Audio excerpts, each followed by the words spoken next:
இனிய மாலை வணக்கம். இந்த சிறப்பு நிகழ்ச்சிக்கு வருகை தந்திருக்க அனைவரையும் வரவேற்பதில் மகிழ்ச்சி அடைகிறேன்.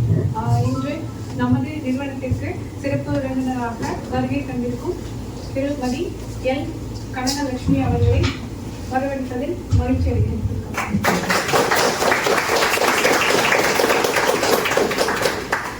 இவர் நமது நம்பிக்கை நிறுவனத்தில் வந்து எழுத்தாளராக படித்துக் கொண்டு வருகிறார். ஆசிரியராக படித்துக் கொண்டு வருகிறார். அவர் பேச ஆரம்பிக்கும் போது அவரை பற்றி கொஞ்சம் சொல்லுவாங்க, கேட்டுக்கிறாங்க.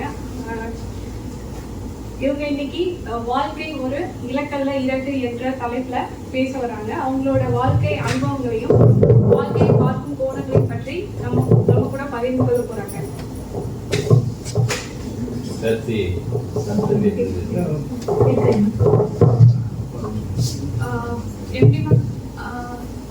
அவங்களுக்கு பொன்னாடி சொல்லி வரவேற்குமாறு கேட்கப்படுகிறேன்.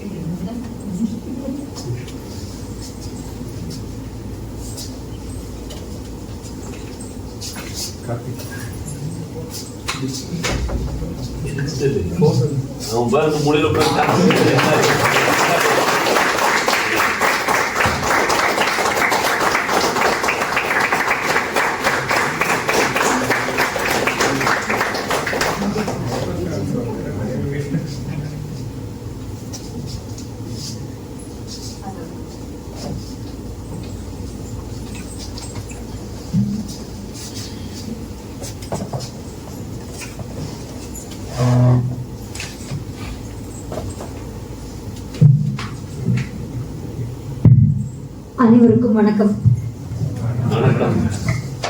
மைக் எல்லாமே பெட்டரா இருக்குன்னா நான் மைக் எல்லாமே ப்ரொசீட் பண்ணிடுறேங்க. ஓகே. ஸோ மீண்டும் ஒரு முறை எல்லாருக்கும் வணக்கம்ங்க. கிரி சார், நந்து சார், எனக்கு ஒரு லாஸ்ட் 15 இயர்ஸாக எனக்கு அவங்கள வந்து தெரியும். எனக்கு திருமணம் ஆகிறதுக்கு முன்னாடி இருந்தே அவங்க கூட நான் வந்து அறிமுகம் ஆயிருக்கேன். ஆனால் சந்திச்சுக்கிட்டது அப்படின்னு பார்த்தீங்கன்னா ரொம்ப ரேர் இன்ஸ்டன்ஸ் தான். கைவிட்டு எண்ணிடலாம் ஒரு 4-5 வருடம்.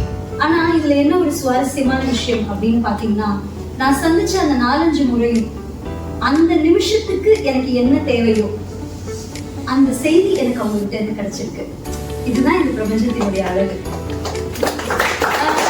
அவங்கள 15 இயர்ஸ் தான் தெரியும் அப்படின்னாலும் ஒரு 3-4 வாட்டி தான் சந்திச்சிருக்கேன். இப்பதான் நான் அவர்கிட்ட சொல்லிட்டு இருந்தேன். முதல் முறையாக என்னுடைய திருமண பத்திரிகையை கொடுக்கறதுக்காக அவங்க வீட்டுக்கு நான் போறேன். கல்லூரி முடிஞ்சிருக்கு எனக்கு. அப்பதான் வாழ்க்கைனா தெரியாது, ஒரு பெரிய அமைப்பு எப்படி இருக்கும்னு தெரியாது, ஒரு லைஃப் ஸ்டைல்னா எப்படி இருக்கும்னு தெரியாது. ஆனா மனசுக்குள்ள நாம் ஒரு பெரிய ஆளா ஆயிடணும் அப்படின்ற ஒரு ஆசை மட்டும் எனக்கு இருக்கப்பட்டு, அதுக்கெல்லாம் வந்து எனக்கு முன்னாடி வழிகாட்டிகளுக்கெல்லாம் ரோல் மாடல்ஸ் இல்லை. எல்லாம் பெருசா ரொம்ப வெற்றி அடைந்த வெளிநாட்டுல இருக்கக்கூடியவர்கள் எல்லாம் சொல்றாங்க, நம்ம கூட இருக்கக்கூடிய சக வெற்றியாளர்களை நம்ம கூட உட்கார்ந்து சாப்பிடணும், நம்ம கூட அவங்க மூச்சு விடுறது நமக்கு தெரியணும். இது போல நேரடியான தொடர்பில் இருக்கக்கூடிய ரோல் மாடல்ஸ் அப்படின்றவங்கள நான் ரொம்ப நெருக்கத்துல சந்திச்சது இல்லை. சோ பத்திரிக்கை வைக்க போகும் பொழுது அதான் அவர்கிட்ட கேட்டேன். அவருடைய வீடு எப்படி இருக்கும்னா பாருங்க, ஒரே மாதிரியா இருக்கும் எல்லாமே விலாசத்தை. இன்னைக்கு இது ரொம்ப நார்மல் ஆயிடுச்சுங்க. நான் சொல்ற 15 ஆண்டுக்கு முன்னாடி எனக்கு ஒரு பெரிய வியப்பு. இவ்வளவு அழகா இருக்கு. குடும்ப வாழ்க்கைக்குள்ள போற எனக்கு அந்த வீட்டினுடைய அமைப்பும் அந்த குடும்பத்தினுடைய அமைப்பும் குழந்தைகளை அவங்க மேடம் brought up பண்ண விதம், வந்திருக்காங்க பாரு, அவங்கள வந்து வான்னு சொல்லுங்க. ஆனா அவங்க விளையாடுவாங்க, குறும்பு பண்ணாங்க. இன்னைக்கு அவங்க பெண் வந்து அயர்லாந்துல இருக்காங்க. நான் பார்க்கும்போது ரொம்ப குட்டி குழந்தையாதான் என் கண் முன்னாடி அவங்க இருந்தாங்க. சோ அதெல்லாம் பார்க்கும் பொழுது ஒரு வாழ்க்கைக்குள்ள என்ட்ராக இருந்த எனக்கு ஐ காட் அ மெசேஜ். நாளைக்கு நான் ஒரு குடும்பத்தை உருவாக்குகிற பொழுது, நாளைக்கு நான் ஒரு வீடை உருவாக்குகிற பொழுது எனக்கு இதெல்லாம் ஒரு இன்ஸ்பிரேஷன் அப்படின்னு எனக்கு தோணுச்சு.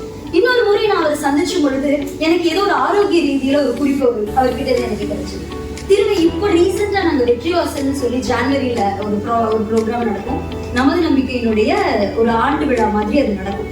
அந்த நிகழ்ச்சியில நான் சாரை சந்திக்கும் பொழுது சார் வந்து அவங்களோட பொண்ணு அயர்லாந்துல இருக்கிறதா சொன்னாங்க. அப்போ என்னுடைய பெண்ணுடைய ஹையர் எஜுகேஷன் ரிலேட்டடான நிறைய விஷயங்களை என்னால் அவர்கிட்ட பகிர்ந்து முடிஞ்சது.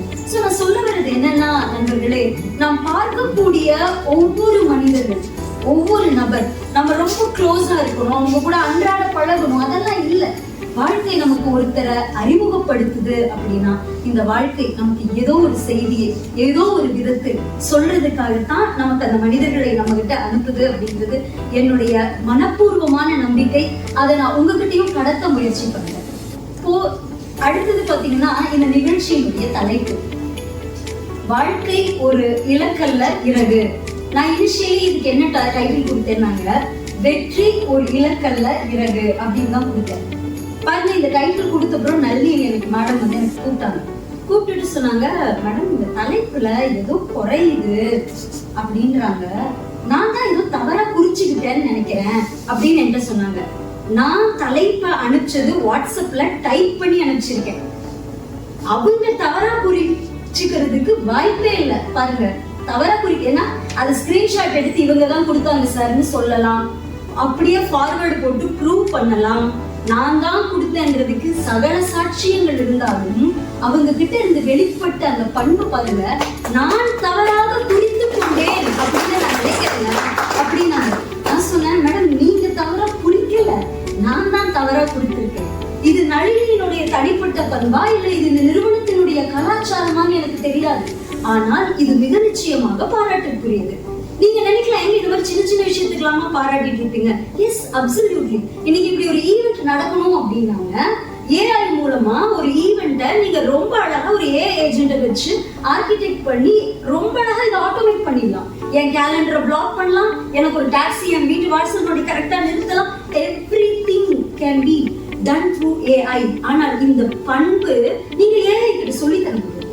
அது டக்குனு மூஞ்சில அடிச்ச மாதிரி சொல்லும், நீ தான் தப்பு பண்ண அப்படின்னு சொல்லும். மற்றவர்களை காயப்படுத்தாத அந்த குணம், அந்த எம்பத்தி, அந்த கம்பேஷன், மற்றவர்கள் சக மனிதர்கள் மீதான அந்த கருணை, இது எல்லாமே நமக்கு ரொம்ப எளிதில் வந்துடாது. இது ஏஐ கிட்ட இருந்து நமக்கு கிடைக்காது.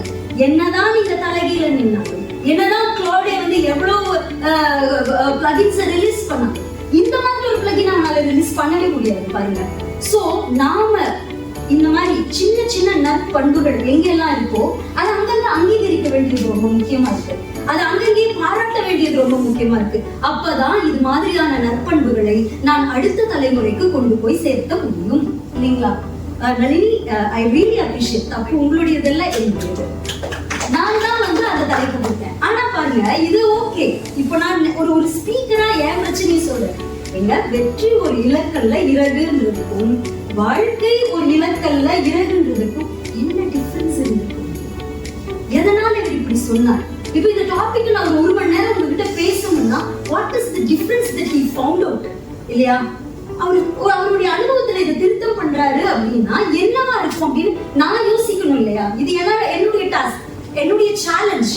அப்ப நான் யோசிக்கிறேங்க, இப்போ வெற்றி அப்படின்ற வார்த்தை ஒண்ணும் வேணாங்க. இப்போ வந்து லாஸ்ட் 4 நாளா பாத்தீங்கன்னா எப்படி இருக்கீங்க, சாப்பிட்டீங்களா அப்படின்ற நம்ம கேட்கிற இந்த உரையாடல செய்தி பாத்தீங்களா, கேட்கும் இல்லையா? இப்ப நாம இங்க உட்கார்ந்துட்டு இருக்கிற நேரத்துல அவர் அனௌன்ஸ் பண்ணாரா இல்லையான்னு வேற தெரியல. எத்தனை பேருக்கு என்ன எங்க இருக்குன்னு நமக்கு தெரியல, இல்லைங்களா? What is happening around us அப்படின்றது வந்து ரொம்ப முக்கியமா இருக்கு. அப்போ இப்படிப்பட்ட ஒரு சூழ்நிலையில வெற்றின்ற ஒரு வார்த்தைக்கு நீங்க ஒரு சின்ன எக்ஸாம்பிள், சினாரியோ, ஒரு சாம்பிள் டெஸ்ட் மாதிரி எடுத்துக்கோங்க. பொலிட்டிக்கல் அப்படின்ற ஒரு ஃபீல்டுக்குள்ள வெற்றி அப்படின்ற ஒரு வார்த்தை ஒரு கட்சிக்கு சொல்லுது, நாங்கள் பெரும்பான்மையை பெற்றிருக்கிறோம், வெற்றி எங்களுடையது அப்படின்னு ஒரு கட்சி சொல்லுது. இன்னொரு கட்சி சொல்லுது, இந்த வெற்றி உன்னுடையதுன்னு நீ சொல்லிக் கொள்ளணும் அப்படின்னா அதற்கு நாங்கள் உனக்கு தயவாக நிற்க வேண்டும், எனவே அந்த வெற்றி எங்களுக்கும் சொந்தமானது அப்படின்னு ஒரு கட்சி சொல்லுது. மூணாவது ஒரு சுவாரஸ்யமான ஒரு கட்சி இருக்குங்க, ரொம்ப பிரமிக்கத்தக்க ஒரு கட்சி. அவங்க சொல்றாங்க, வெற்றி என்பது என்ன தெரியுமா? தோற்றுப்போ, தோற்றுக்கொண்டே இரு, தோற்கத்தான் நீ வெற்றியை நெருங்குகிறாய். யார் ஒருவன் வெற்றியை வந்துட்டு ரொம்ப எளிதில் அடைஞ்சிடுறானோ அவன் பலவீனமானவன். யார் ஒருவன் வெற்றியை தோற்று தோற்று தோற்று பெறுகிறானோ அவன் வலிமையுடையவன், இல்லையா?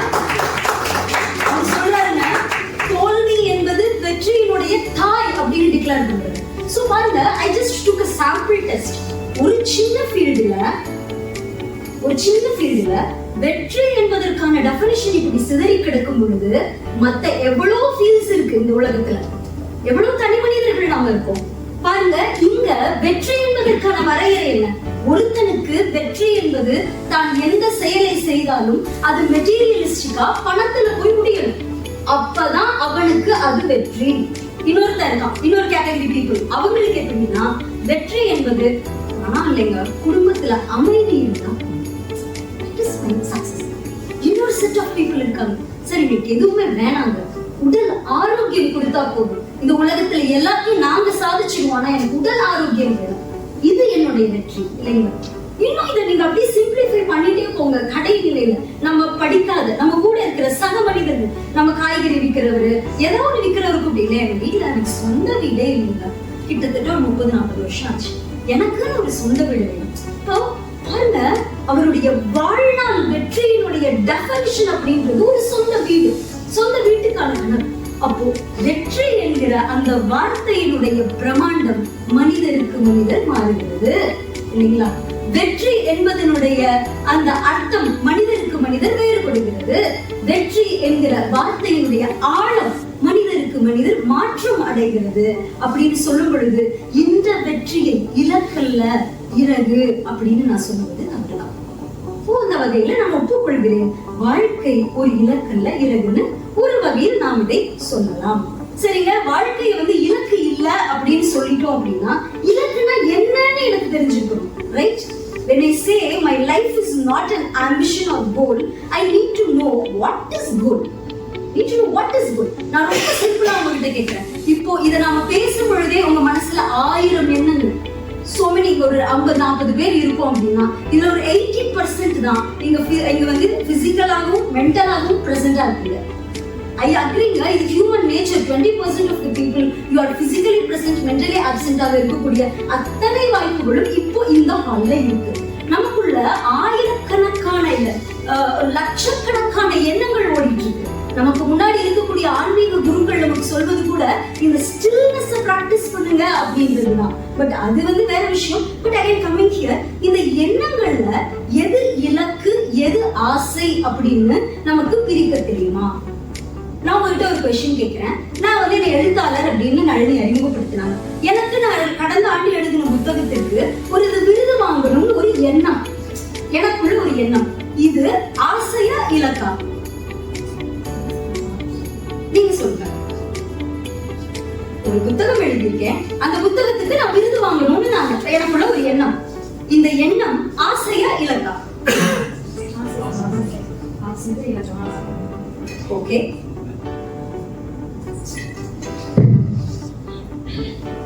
எனக்கு லாட்டரியில ஒரு 10 கோடி ரூபாய் விழுகணும்னு நினைக்கிறேன், அது ஆசையா இலக்கா? இப்போ திரும்பியும் I am coming to my second statement. நான் ஒரு புக் எழுதியிருக்கேன், அதுக்கு நான் விருது வாங்கணும்னு நினைக்கிறேன், இது ஆசையா அல்லது இலக்கா? இப்போ உங்களுக்கு அந்த டிஃபரன்ஸ் புரியுது.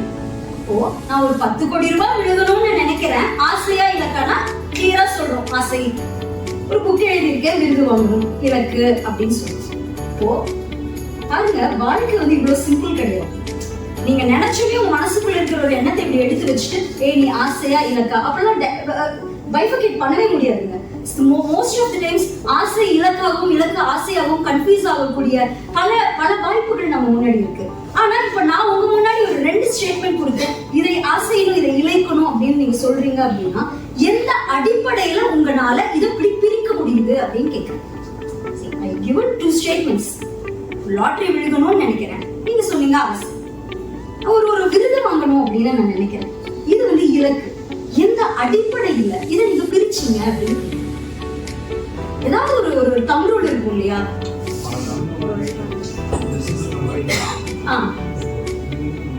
Correct, exactly. இது one of the point. Sir, super sir, thank you. வேற எனிவன்? Absolutely. அப்போ எந்த ஒரு செயலை நான் எடுக்கிறேனோ, இப்ப லாட்டரி நான் சொன்னேங்க, இந்த லாட்டரி வின் பண்றதுல எனக்கு எந்த விதமான எஃபர்ட் கிடையாது, கான்ட்ரிபியூஷன் பங்களிப்பு கிடையாது, டெடிகேஷன் அர்ப்பணிப்பு எனக்கு கிடையாது இல்லைங்களா? எதுவுமே என்ன மோஸ்ட் எல்லாவற்றுக்கும் மேலாக அந்த பணம் என் கைக்கு சேர்வது என்னோட கண்ட்ரோல்ல கிடையாது, என்னுடைய கட்டுப்பாட்டுல கிடையாது. அது என் கைக்கு சேர வேண்டும்னா நான் நினைச்சா நடக்காது. வெளியே இருக்கக்கூடிய எக்ஸ்டர்னல் ஃபேக்டர்ஸ், எக்ஸ்டர்னல் சிச்சுவேஷன்ஸ், அது நினைச்சாதான் அது என் கைக்கு வருமே தவிர நான் நினைத்தால் அது எனக்கு நடக்காது. ஆனா இலக்கு என்பது இட் இன்க்ளூட்ஸ் எஃபர்ட்ஸ், என்னுடைய உழைப்பு, கான்ட்ரிபியூஷன், என்னுடைய பங்களிப்பு, டெடிகேஷன், என்னுடைய அர்ப்பணிப்பு, எல்லாவற்றிற்கும் மேலாக ஒரு 10% என்ன தேர்வு செய்யறது வேணா அவங்க கண்ட்ரோல்ல இருக்கலாமே தவிர மித்தம் 90% கண்ட்ரோல் என்கிட்ட இருக்கு அப்படின்றது இது இலக்கு.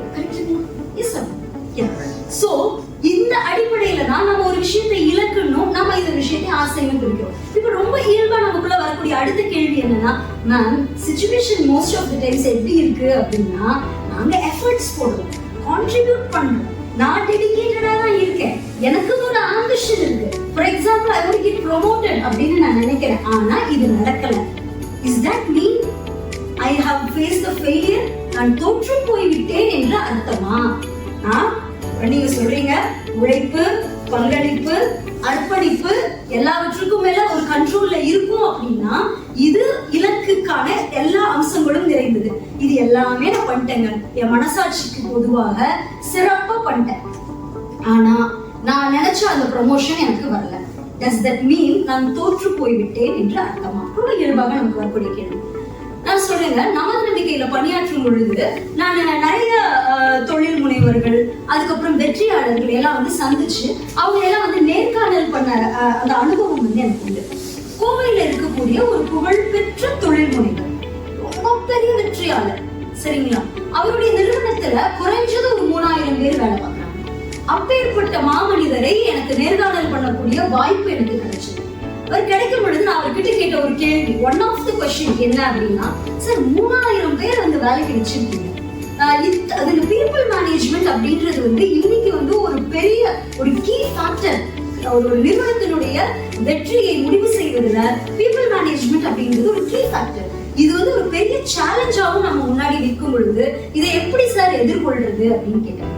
அப்ப எனக்கு ஒரு எக்ஸாம்பிள் சொன்னாரு. நான் உதாரணம் சொல்றேன். எங்க நிறுவனத்துல ஒரு ப்ராஜெக்ட் 4 பேருக்கு அசைன் பண்ணோம்.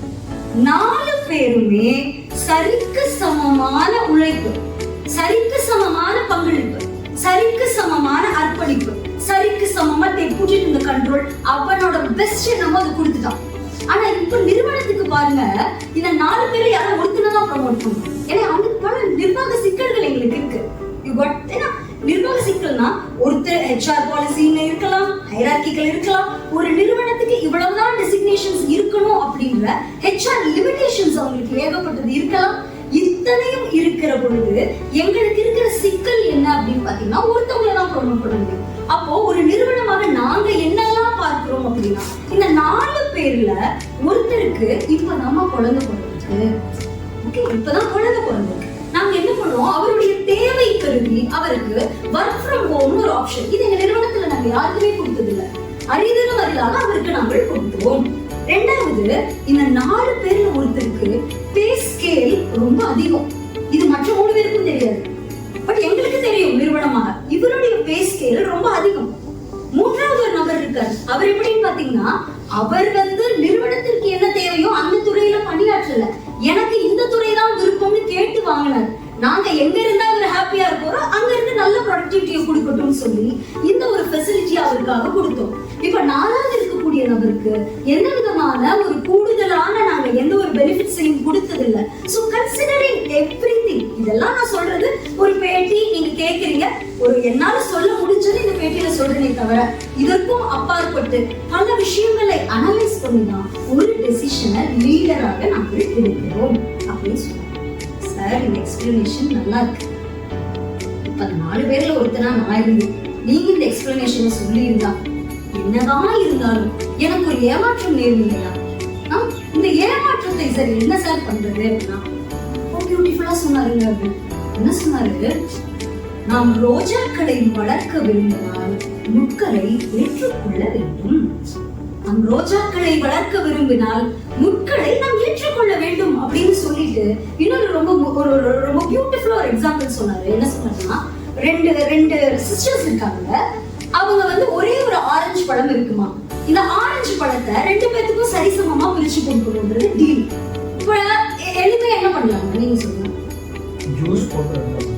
ஜூஸ் போட்டு கொடுக்கலாம், வேற என்ன, ஒரு பழம் இருக்கு சரிசமமா 2 பேத்துக்கும் பிரிச்சு கொடுக்கணும். நீங்க ரொம்ப அவுட் ஆஃப் பாக்ஸ் யோசிக்க வேணாம், கீப் இட் என்ன பண்ணுவோம்? Just we'll cut it half, take this half, you take this half. இவ்வளவுதான் இல்லைங்களா? இது எல்லாரும் பண்ணுவாங்க. இல்ல ஏதோ இது ஒரு டிஃபரெண்டான செஷனா இருக்கே, நம்ம ரொம்ப அவுட் ஆஃப் பாக்ஸ், அவ்வளவுதான் வேணாங்க. நம்ம இயல்புல பேசுவோம். வெட்டும் 2 பேருக்கு பிரிச்சு கொடுப்போம். இப்போ என்ன நடந்துச்சுன்னா, இந்த ஹாஃப வாங்கின பொண்ணு பழத்தை எல்லாம் சாப்பிட்டுட்டு தோலை தூக்கி வீசிடுச்சு. இந்த பொண்ணு பழத்தை தூக்கி வீசிட்டு தோலை வச்சிருச்சு. இதுக்கு நான் உங்களுக்கு எக்ஸ்பிரஷன் கொடுக்க தேவையில்லை, பட் இதுக்கு கொடுக்கணும்.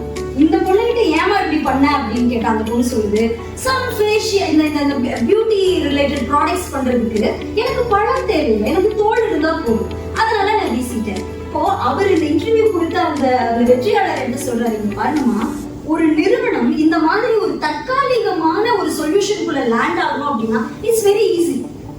வெட்டு 2 நீ வச்சுக்கோ கொடுத்துடலாம். ஆனால் இது வெறும் டெம்பரரி சொல்யூஷன் மட்டும்தான். நிறுவனம் இப்படி முடிவு எடுக்காது. ஒருவேளை இது ஃபர்ஸ்டே தெரிஞ்சிருந்தா மொத்த பழத்தையும் எடுத்து இந்த பெண்ணுக்கும் மொத்த தோளையும் எடுத்து அந்த பெண்ணுக்கும் கொடுத்திருந்தா எல்லாருக்குமே இது ஒரு லாபகரமான டீல் இல்லையா? But it's not a good deal. அப்போ ஒரு நிறுவனம் ஒரு முடிவை எடுக்கிற பொழுது தனி மனித பார்வையில் இருந்து எடுப்பதில்லை. இன்னொன்னு ரொம்ப நல்லா புரிஞ்சுக்கோங்க, நம்ம என்னன்னா எப்பவுமே நம்ம அங்கீகாரம் அப்படின்னா என்ன நினைக்கிறோம் தெரியுமா? நான் என்ன விரும்பினேனோ அது எனக்கு கிடைத்தால் மட்டும்தான் அங்கீகாரம் நினைக்கிறோம். அங்கீகாரம் என்பது அதுவல்ல. நாம் நினைத்தால் கிடைப்பதல்ல அங்கீகாரம். நமக்கு என்ன தேவையோ அது நமக்கு கிடைக்கும். அதை அங்கீகாரம் என்று புரிந்து கொள்ளுகிற மனமும் முதிர்ச்சியும் நமக்கு வேண்டும். சோ இதை புரிஞ்சுக்கணும். அப்போ இந்த முதிர்வு எனக்கு எப்போ வரும் அப்படின்னா, பெர்ஸ்பெக்டிவ், நாம் பார்க்கக்கூடிய பார்வை மாறணும். நம்மளுடைய அறிவுல ஒரு முதிர்ச்சி ஏற்படும். இதெல்லாம் நமக்கு வருகிற பொழுதுதான் இந்த பார்வை நமக்கு கூர்மையாகும். ஒரு ஜென் ஸ்டோரி இருக்குங்க, ரொம்ப இன்ட்ரெஸ்டிங்கான ஸ்டோரி. ஆனா 2 லைன் ஸ்டோரி, அதுதான் ஒரு இன்ட்ரெஸ்டிங் ஃபேக்டர். நீங்க கதையெல்லாம் ரொம்ப பெருசா போகணும்னு நினைக்கிறீங்க. 2 வரி தான். ஒரு சீடர் அவர் போயரோட ஜென் குரு கிட்ட கேட்கிறாரு, சுவாமி, வாழ்க்கை இன்பமானதா கடினமானதா? ஜென் குரு ரிப்ளை பண்றாரு, பூனையின் பல்லை போன்றது. உங்களுக்கு கேள்விக்கும் பதிலுக்கும் ஏதாவது ரெலவன்ஸ் இருக்கா? இல்ல. என்னங்க அது, ஒன்னா ஆமா நல்லா இருக்குங்கணும், இல்ல அது கஷ்டமா தான் இருக்கு, நீ வாழ்ந்து தொலை அப்படிங்கணும், இல்ல அந்த வாழ்றதற்கான பயிற்சிகளோ இல்ல ஏதாவது கருவிகளோ இருந்தா நீங்க உங்களுக்கு அது ஒரு சாதனாவா கொடுக்கணும். இது என்னங்க பதில் அப்படின்னு கேட்கும் பொழுது அந்த ஞானி அதை எக்ஸ்பிளைன் பண்ணலாம். பாருங்க, பூனை அதனுடைய குட்டியை பல்லை பிடித்து தூக்குகிற பொழுது நீ பார்த்தேன்னு வச்சுக்கோங்க, வாழ்க்கை இன்பமானது. இதே பூனை எலியை வேட்டையாடி பிடிக்கும் பொழுது நீ பார்த்த அப்படின்னா வாழ்க்கை கடினமானது இல்லையா? 2மே உண்மை. இந்த உலகத்தில் 2மே உண்மை. நீ பார்க்கிற பார்வை எப்படி இருக்கு அப்படின்றதுதான் விஷயம். அப்போ நாம ஏமாற்றங்கள் நமக்கு எப்போ உருவாகுது அப்படின்னா, நான் ஒண்ணு நினைச்சேன் எனக்கு அது கிடைக்கலன்றதுலதான் ஏமாற்றமே தவிர, உலகம் உனக்காக உன்னுடைய தேவையை அறிந்து எதையோ கொடுக்க காத்து கொண்டிருக்கிறது, அதை கொடுத்து கொண்டும் இருக்கிறது. ஆனால் அதை புரிந்து கொள்ளக்கூடிய தன்மை நமக்கு இருக்கணும் அப்படின்றதுதான் விஷயம். இந்த மாடர்ன் மேனேஜ்மெண்ட்லங்க என்ன சொல்றாங்க அப்படின்னா, your merits are judged by results, not efforts அப்படின்றாங்க. ஓகேங்க, மாடர்ன் மேனேஜ்மெண்ட் நீங்க உழைப்பு போடுறீங்க, சப்போஸ் அது ஒரு நல்ல விளைவுலையோ முடிவுலையோ, நீ ஜெயிச்சியா இல்லையா இவ்வளவுதான் விஷயம். நான் கஷ்டப்பட்டேன், கடினமா உழைச்சேன், ராத்திரி பகலா தூங்காம இப்ப கண்ண முடிச்சேன், அதெல்லாம் விட்டு ஜெயிச்சியா இல்லையா, தட்ஸ் ஆல். இது மாடர்ன் மேனேஜ்மெண்ட் சொல்றாங்க. ஆனா எனக்கு அது உடன்பாடு தனிப்பட்ட வகையில் எனக்கு இல்லைங்க. நான் சொல்றேன், நம்மளுடைய வெற்றி அப்படின்றது அந்த முடிவை வைத்து அளப்பதல்ல. ஒருவேளை வெற்றி தான் நம்மளுடைய அளவுகோல் அப்படின்னா, அந்த வெற்றியை ஒருத்தரை திருடி வாங்கலாம், ஏமாத்தி வாங்கலாம், மிரட்டி வாங்கலாம், நம்மளுடைய அறத்தில் இருந்து பிறழ்ந்து போய் நம்ம வாங்கலாம், நம்மளுடைய விர்ச்சுஸ் எல்லாம் இழந்துட்டு கூட வாங்கலாம். But what is more important according to me is purpose.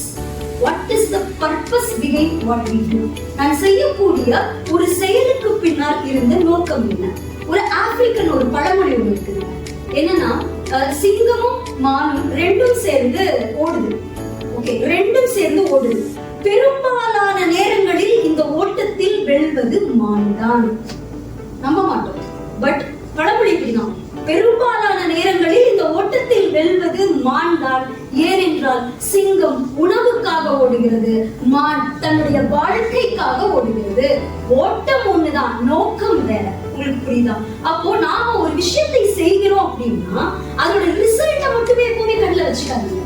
இது எனக்கு பணமா டிரான்ஸ்லேட் ஆகுமா, இது எனக்கு growth-ஆ டிரான்ஸ்லேட் ஆகுமா, இது என்னவா டிரான்ஸ்லேட் ஆகும், அந்த டிரான்ஸ்லேஷன் பார்த்து விட்டுருங்க. That will be taken care by the God, grace. அதுக்கப்புறம் நாம் இதுக்கு முன்ன செஞ்ச பல விஷயங்கள் அதுல இருக்கு, நம்ம கண்ணுக்கு தெரியாத விஷயம். அந்த டிரான்ஸ்லேஷன் பார்த்து விட்டுருங்க.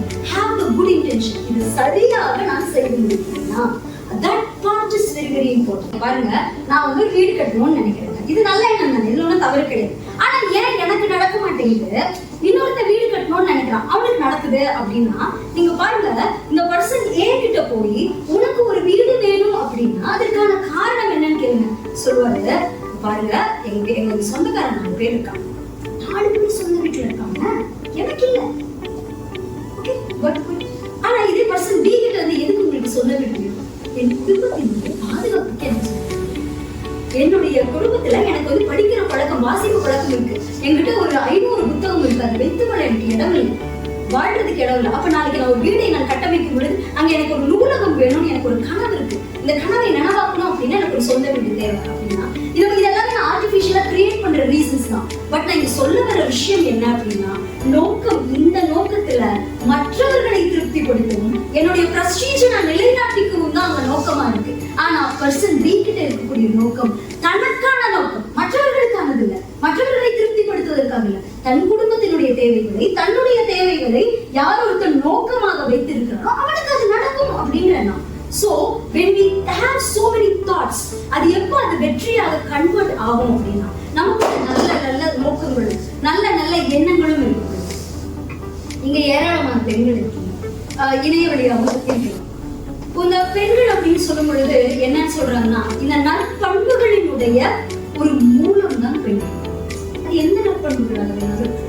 நற்பண்புகளினுடைய மூலம் தான் பெண்மை.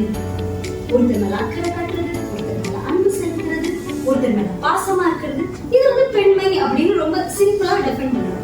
இப்போ ரீசன்ட் டைம்ஸ்ல பெண் அப்படின்னு சொன்னாவே நம்ம அதிகமாக கேள்விப்படக்கூடிய வார்த்தை என்னவா இருக்குன்னா விமன் எம்பவர்மெண்ட் அப்படின்னு சொல்லுவாங்க.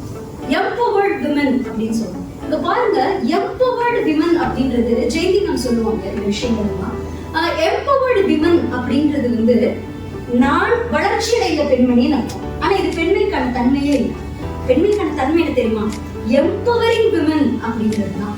நான் வளர்ச்சி அடைந்த பெண் அல்ல, என்னோடு இருக்கக்கூடிய சமூகத்தையும் என்னோடு சேர்த்து வளர்த்துவேன் என்பதுதான் எம்பவரிங் விமன் அப்படின்னு சொல்றாங்க. ஆணுக்கு பெண் நிகரென கொள்வதால் அறிவில் ஒங்கி பையன் கிடைக்குமா, கூணும் நல்லறத்தோடு இங்கு பெண் நிற்போம் என்பது தாய்சேஷம். நானும் அச்சம் நாய் எடுக்க வேண்டும், இதெல்லாம் நம்ம கேட்டுட்டோம், நமக்கு நிறைய தெரியும், பாருங்க எல்லாம் சொல்லிட்டாருதான். பட் இது அவர் காலத்துல, அன்னைக்கு ஆண் பெண் சமமாக இல்ல, இது சரி, இன்னைக்கு ஏறி வந்துட்டோம் இல்லையா, நம்ம சமம் ஆயிட்டோம் இல்லையா, உடலுக்கு இல்லையா, நம்ம சமம் ஆயிட்டோம் இல்லையா. அப்போ இப்ப நமக்கு என்ன தேவை அப்படின்னா கம்பேஷன் அப்படின்றது ரொம்ப தேவை. இப்ப அதிகமா நம்ம பெண்களுக்குள் மனதுல ஓடுவது எல்லாமே காம்படிஷன் தான். There is a word, competition and compassion should go hand in hand அப்படின்னு ஒரு வாக்கியம் இருக்கு. அதாவது போட்டியும் கருணையும் ரெண்டும் கைகோர்த்து நடந்தால்தான் அது வெற்றி அப்படின்னு சொல்றாங்க. இன்னைக்கு இருக்கக்கூடிய ஒரு துரித உலகத்துல நான் ஜெயிக்கணும் ஜெயிக்கணும், பிராண விட நான் எப்படி காட்டுறேன் பாரு, அப்படி அப்படி இப்படியே நம்ம சொல்றதை காட்டிடும். இப்ப பாருங்க, நம்மளுடைய தலைவர்கள் எல்லாம் வந்து இது நீங்க அதிகம் கேட்டிருக்கீங்க, ஒரு வீட்டுல ஒரு ஆண் வளர்ந்தா அவன் மட்டும்தான் படிப்பான், படிச்சான்னா அவன் மட்டும்தான் படிப்பான். அதுவே ஒரு வீட்டுல ஒரு பெண் படிச்சாங்க அப்படின்னா மொத்த குடும்பமும் படிச்சாங்க. இதெல்லாம் நம்ம நிறைய கேட்டிருக்கோம். இதெல்லாம் சொல்லுவது என்ன அப்படின்னா, பெண்ணினுடைய தன்மை அப்படிங்கிறது அவளுடைய தனி மனித வளர்ச்சி அல்ல. அங்க ஒரு பெண் வளர்ந்தால் அவளை சுற்றி இருக்கக்கூடிய சமூகம் வளரும், அவளை சுற்றி இருக்கக்கூடிய குடும்பம் வளரும், அவளை சுற்றி இருக்கக்கூடிய நிர்வாகம் வளரும், நிறுவனம் வளரும், எல்லாமே வளரும். இதுதான் பெண்மைக்கான ஒரு தன்மை அப்படின்னு நமக்கு வந்து சொல்லியிருக்காங்க. அப்போ நீங்க இந்த உசைன் போல்ட்டோட வீடியோஸ் எல்லாம் நீங்க பார்த்துக்கலாம். அதுல ஒரு வீடியோ வந்து ரொம்ப ஃபேமஸான வீடியோ அது என்னன்னா, அவர் ஓடிட்டே இருப்பாரு இந்த ட்ராக்ல, கூட ஓடி வர ஒருத்தர் தடுக்கி விழுந்துருவாரு. இப்போ ட்ராக்ல ஓடுறதுக்கு இவர் விடனா நீங்க தூக்கி விடணும்னு அவசியம் இல்லை, அது வாலண்டியர்ஸ் பார்த்துக்கோங்க, இல்ல கோஆர்டினேட்டர்ஸ் பார்த்துக்கோங்க. But this man will stop for a moment, இப்படி எடுத்து விட்டுட்டு ஓகே திரும்பி ஓட ஆரம்பிப்பாருங்க ட்ராக்ல. So this is what called as competition and compassion should go hand in hand. நமக்கு கிடைக்கக்கூடிய ஒரு வெற்றியுமே ஒரு மனிதனுடைய தோல்வியில் இருந்து தான் நமக்கு கிடைக்குது. No doubt. இன்னைக்கு இந்த தேர்தல்ல ஒருத்தர் வெற்றும் அங்கேயும் தோல்வி இருக்குதுன்னு சொல்லி ஒரு குழந்தை சின்ன ஓட்டப்பந்தயத்துல ஓடுது அப்படின்னா அந்த குழந்தை ஜெயிச்சா மிச்சம் 2 குழந்தை அங்க தோத்துருக்குதாங்க. சோ வெற்றி என்பது நாம என்ன வச்சுக்கணும்னா வலிகளின் மற்ற மனிதர்களினுடைய வலிகளின் மீது ஏறி நிற்பதல்ல வெற்றி, நம்முடைய வலிமைகளின் மீது நாம் ஏறி நிற்க வேண்டும். இதுதான் வெற்றி. அப்போ ரொம்ப காம்படிட்டிவா இருக்கேன் அப்படின்ற பேர்ல என் கூட இருக்கவங்க எல்லாம் தள்ளி விட்டுட்டு அல்லது அவன் நான் தள்ளி விடல அவனா விழுந்துட்டான் நான் ஏன் எடுத்துக்கணும் அப்படி இல்லை. நம்ம ஓடும் பொழுது அவன் எங்கேயோ தடுமாடுறான் அப்படின்னு நமக்கு தெரிஞ்சா நம்ம கூட அவனையும் சேர்த்து கூட்டிக் கொண்டு ஓட முடியும் அப்படின்னா that is the leadership quality என்பதை விட that is human nature இல்லையா? இது மனிதர்களினுடைய அடிப்படை. நீங்க லீடராலாம் போவேனா, நீங்க மனிதர்கள் ஆனாலே அடுத்தது தலைவர்கள் தான். சரிங்களா? So அப்போ when we are talking about all these things, இந்த நற்பண்புகளை எல்லாம் வளர்த்துக் கொள்ள வேண்டிய தேவை இருக்கு. நம்ம இந்த பெண்கள் பற்றி பேசும்போது ஒரே ஒரு சின்ன விஷயம் அப்படின்னு சொல்லி அந்த பெண்களுக்கான நான் சொல்ல வந்த அந்த மெசேஜ் கன்வே பண்றேன்னா, அந்த எலிஃபென்ட்ல வந்து மேட்ரியார்க் அப்படின்னு ஒரு எலிஃபென்ட் இருக்கான். நீங்க கேள்விப்பட்டிருக்கீங்களா? இப்போ நம்ம வீட்டுல இருக்கக்கூடிய பெரியவங்க இருக்காங்க, ஒரு 50 வயசு தாண்டிட்டாங்கன்னு வச்சுக்கோங்க. நீங்க அவங்களை எப்படி ஹேண்டில் பண்ணுவீங்க? 50 வயசு தாண்டிட்டாங்க, படிக்கல, பெருசா படிக்கல, உங்க அளவுக்கு இல்ல அறிவா, எப்படி ஹேண்டில் பண்ணுவீங்க? உனக்கு சாட் ஜிபிடி தெரியுமா? உனக்கு ஜிபே தெரியுமா? இல்ல உனக்கு பர்ப்ளெக்சிட்டி தெரியுமா? ஏதாவது தெரியுமா? தெரியாது. You just ignore it. ஆனா யானை கூட்டத்துல ஒரு பழக்கம் இருக்கு. 50-55 வயது முதிர்ந்த அந்த பெண் யானையில மேட்ரியார்க் அப்படின்னு இங்கிலீஷ்ல சொல்றாங்க. இந்த மேட்ரியார்க் என்ன பண்ணும் அப்படின்னு பாத்தீங்கன்னா 30-40 யானை கூட்டம், அது ஆம்பளை பொம்பளை எல்லாம் சேர்ந்து அந்த யானை கூட்டத்திற்கு தலைமை தாங்கி போகும். என்னன்னா இது 50 ஆண்டு காலத்துல பஞ்சம் வந்தப்போ எங்க உணவு கிடைச்சது, வறட்சி வந்தப்போ எங்க தண்ணீர் கிடைச்சது, நமக்கு ஒரு சிக்கல் மனிதர்களால் நேர்ந்த பொழுது நாம் எங்க போய் ஒளிஞ்சுக்கணும், இப்படி எல்லா பாதுகாப்பு தகவல்களும் அதுக்கு தெரியும். அது அந்த மொத்த கூட்டத்திற்கும் வழிகாட்டும். அது மட்டும் இல்லைங்க, இன்னொரு பியூட்டிஃபுல்லா பண்ணுமா, அது என்ன பண்ணுனா, இப்போ புதுசா போட்ட குட்டின்னு வச்சுக்கோங்க, அது ஃபர்ஸ்ட் நிக்கணும், அந்த குட்டிக்கு பக்கத்துல அவங்க அம்மா இருக்கணும், அவங்க அம்மா கூட அந்த அப்பா இருக்கணும், அந்த ஃபேமிலி ஃபர்ஸ்ட் சர்க்கிள்ல இருக்கணும், செகண்ட் சர்க்கிள்ல யார் நிக்கணும், இப்ப ரொம்ப குறும்பு பண்ற குட்டி யானைகளா இருக்கும்ல அதெல்லாம் சர்க்கிள் விட்டு வெளியே நிறுத்தி இருக்கணும். இப்படி டிசைன் அந்த ஆர்கிடெக்ட் டிசைன் சொல்லுவாங்க பார்த்திருக்கீங்களா? சோ அந்த டிசைனை வரையறது முதற்கொண்டு அந்த பெண் யானை தான் அத்தனையும் செஞ்சுட்டு தன்னுடைய வாழ்நாள் முடிகிற பொழுது அந்த யானை கிரியேட்டிவ் நாலேஜ் ட்ரான்ஸ்ஃபர் அப்படின்னு சொல்றாங்க.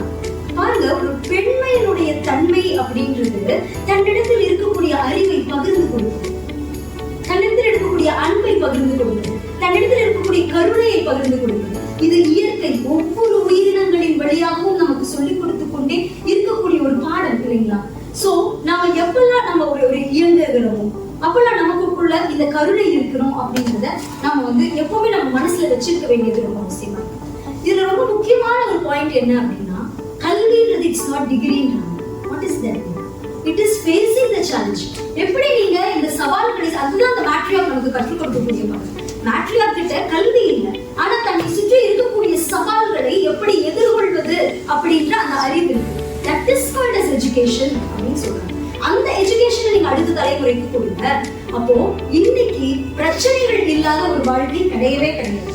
சார் வந்து வெற்றிவாசலுக்கு வந்தப்போ இந்த பாயிண்ட் கேட்டுருப்பாங்க. பாரதி கிருஷ்ணகுமார் சார் சொன்னது நான் அன்னைக்கே என்னுடைய டைரி எடுத்து குறிச்சு வச்சேன். 2 வரி தான் சொன்னேன். அந்த 2 வரியை 1.5 மணி நேரம் ஸ்பீச்சா கொடுத்தேன். அது சொன்ன அந்த 2 வரி என்ன தெரியுமா? துன்பங்கள் தானே உருவாகும், இன்பங்களை நாம் தான் நிகழ்த்த வேண்டும் அப்படின்னு சொல்றாங்க. நீங்க கஷ்டப்படவே வேணாங்க. உங்களுக்கு ஒரு பிரச்சனை உருவாகணும், உங்களுக்கு ஒரு துன்பம் உருவாகணும்னா எந்த எஃபர்ட்ஸும் போடாதீங்க. லாட்டரி டிக்கெட் மாதிரி அதுவா வரும். பட் இன்பத்தை நீங்கள் முனைந்து நிகழ்த்த வேண்டும். எஃபர்ட்ஸ் போடணுங்க. have to put a lot of efforts to bring out the joy from the pain அப்படின்னு அவர் சொல்றாரு. அப்போ யோசிச்சு பார்த்தா துன்பங்கள் தானே நிகழும்னா மகாபாரதத்துல ஒரு சின்ன ஒரு சீன் இருக்கு. என்னன்னா, மகாபாரதத்துல பாத்தீங்கன்னா தூது பேசுறதுக்காக கிருஷ்ணன் இருப்பாரு. தூதெல்லாம் பேசிட்டு வெளியே போயிடுவார். இப்போ நம்ம வீட்டுல எல்லாம் பாருங்க, நமக்கு வந்து ஒரு ஃபேமிலி மெம்பர் நாம முன்னாடி சிரிச்சுப்போம், பின்னாடி நமக்கு ஒரு ஆவார். அந்த மாதிரி ஒருத்தர் நம்ம வீட்டுக்கு வந்துட்டாரு. இப்போ அவர் வந்துட்டு வெளியே போனா உடனே நம்ம இன்டர்னல் காசிப் ஒன்று பண்ணுவோம் தெரியுமா? நம்ம வீட்டுக்கு அது உடனே பண்ண மாட்டோம். யாரும் சின்ன பொடிசையோ யாராவது we will ensure it. Okay, he left. It's good time to gossip. அவர் என்ஷூர் பண்ணிட்டு we'll start the gossip இல்லைங்களா? ஸோ அதே மாதிரி தூது பேசி முடிச்சுட்டு கிருஷ்ணர் வெளியே போனார். துரியோதனுக்கு இவர் கிளம்பி போயிட்டாரா அப்படின்றத என்ஷூர் பண்ணணும். வீடு அந்த அரண்மனையுடைய அந்த மாளிகையோட அந்த பால்கனி மாதிரி அந்த இடத்துல இருந்து பாக்குறாரு. தூரத்தில் கிருஷ்ணர் போயிட்டு இருக்காரு. நினைச்சிட்டு இருக்கும்போது துரோணருடைய பையன் அஸ்வத்தாமன் அப்படி வர்றாரு. கிருஷ்ணர் எவ்வளவு பெரிய கிழன் இல்லையா, எவ்வளவு பெரிய ஒரு மேதை. என்ன பண்றாரு, அவருக்கு தெரியும் துரியோதனன் பாக்குறான்றதும் தெரியும், இங்க அஸ்வத்தாமன் வரான்றதும் தெரியும். இவர் என்ன பண்றாரா, பாவம் அங்க வரும்போதே இந்த மோதிரம் இருக்கு இல்லையா, கிரவுண்ட்ல இது போட்டதை 2 பேருமே பார்க்கல. போட்டனே அவன் வந்து என்னடா கிருஷ்ணரோட மோதிரம் கீழே கிடக்குது, எடுத்து கொடுத்துருந்தான். இப்படி எடுத்து இப்படி கொடுக்க போகும்போது கிருஷ்ணர் என்ன பண்ணிருக்காரு, மோதிரம் வாங்கின மாதிரி அந்த கையில இப்படி பிடிச்சிட்டாரு. மோதிரம் கலெக்ட் சொன்னா இல்லைங்க, மோதிரம் கீழே விழுந்தது. ஆமா கீழே விழுந்தது, தேங்க்யூ எல்லாம் சொல்லி வாங்கிட்டாரு. அப்புறம் என்னன்றாரு, பேசிக்கிட்டே அப்படியே மேகமூட்டமா இருக்கு, மழை வரும் போல இல்ல அஸ்வத்தாமா அப்படின்னு. அஸ்வத்தாமன் மேல பார்த்துட்டு ஆமாங்க கிருஷ்ணா அதோ மழை வருதுதான் போல அப்படின்னு. இதுதாங்க சீன். பாருங்க, இது தூரத்துல இருந்து துரியோதனன் பார்க்கலாம். இவனுக்கு இவங்களுக்குள்ள நடந்த கான்வர்சேஷன் தெரியாது. இந்த கொரியன் படம் சப்டைட்டில் இல்லாம பார்த்தா நமக்கு ஒரு நிலைமை ஒன்று. நமக்கு எது வசதியோ நாம மட்டும் ஃபீல் பண்ணிடுவோம். நமக்கு தெரியாது, சப்டைட்டில் போட்டாதான் என்ன பேசுறான்னு நமக்கு தெரியும். இவருக்கு சிச்சுவேஷனுக்கு அப்படிதான் தெரியல. இவர் என்ன நினைச்சுக்கிட்டாரு, இவர் எழுதின வசனம் அதுக்கு என்ன அப்படின்னா, கிருஷ்ணா இந்த மண் சாட்சியாக இந்த பின் சாட்சியாக சத்தியம் செய்து கொடுக்கிறேன் நம்மளோட ஓகே. துன்பங்கள் தானே உருவாகும், துன்பத்தை நாம் தான் நிகழ்கிறோம். துரியோதனன் துன்பத்தில் ஆழ்கிறான்.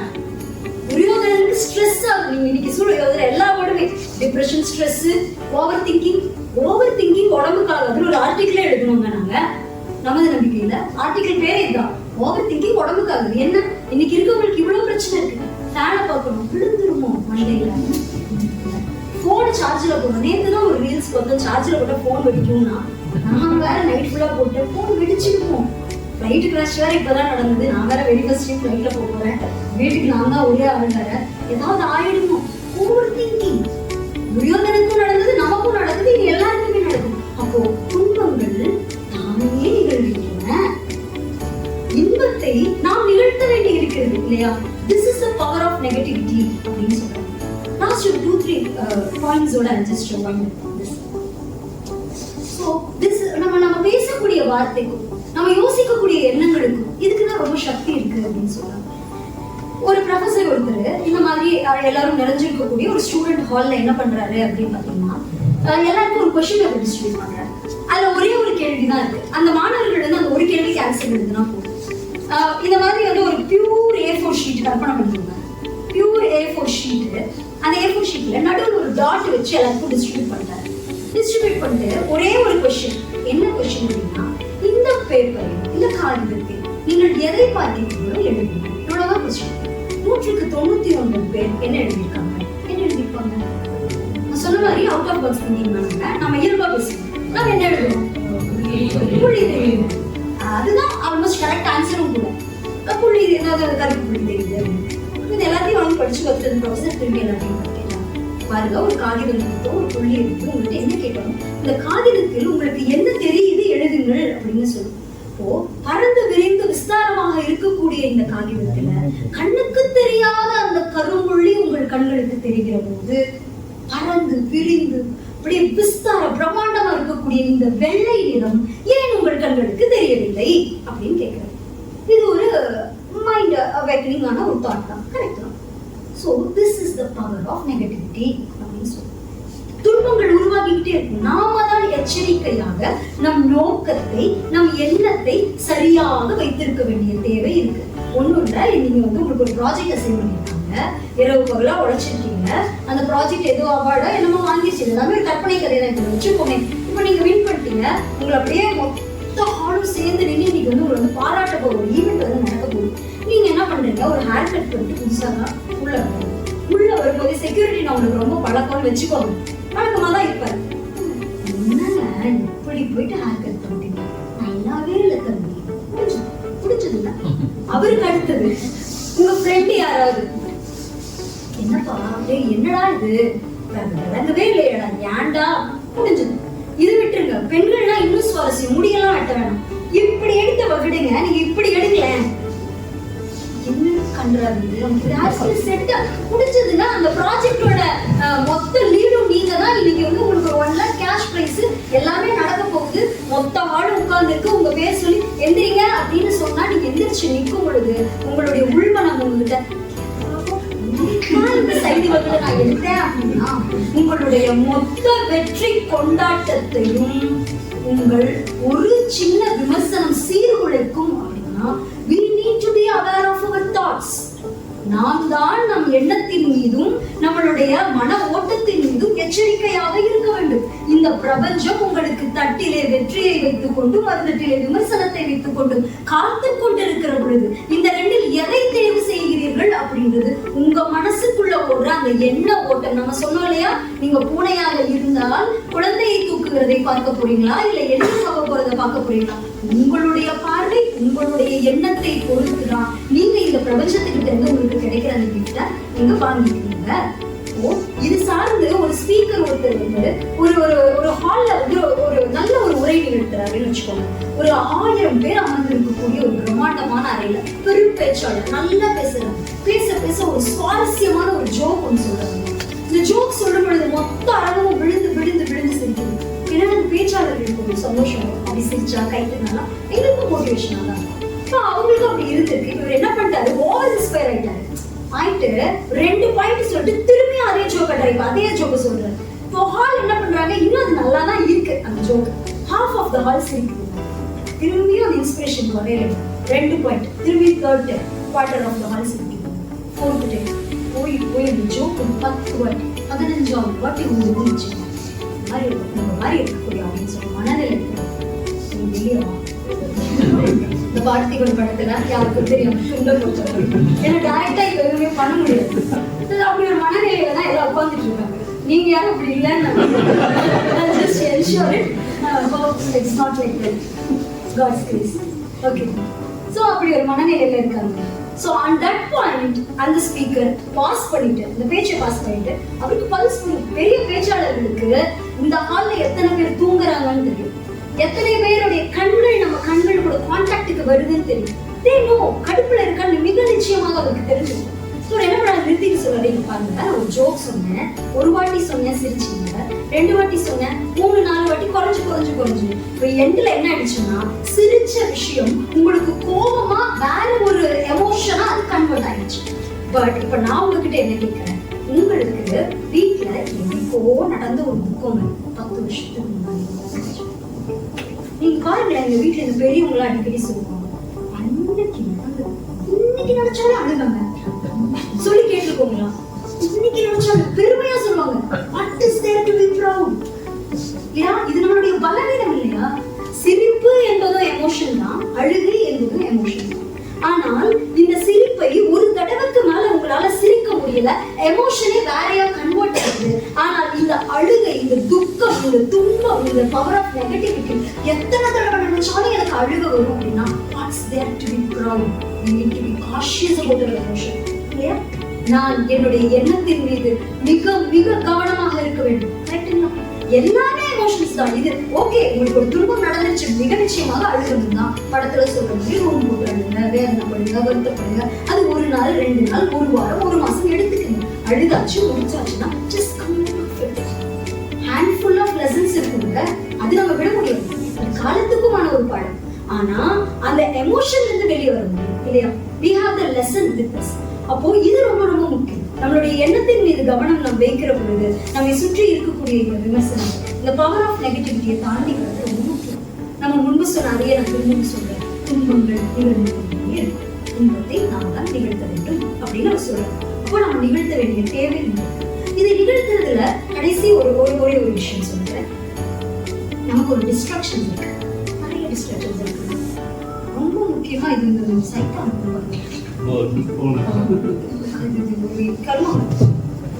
இது மாதிரி இல்ல.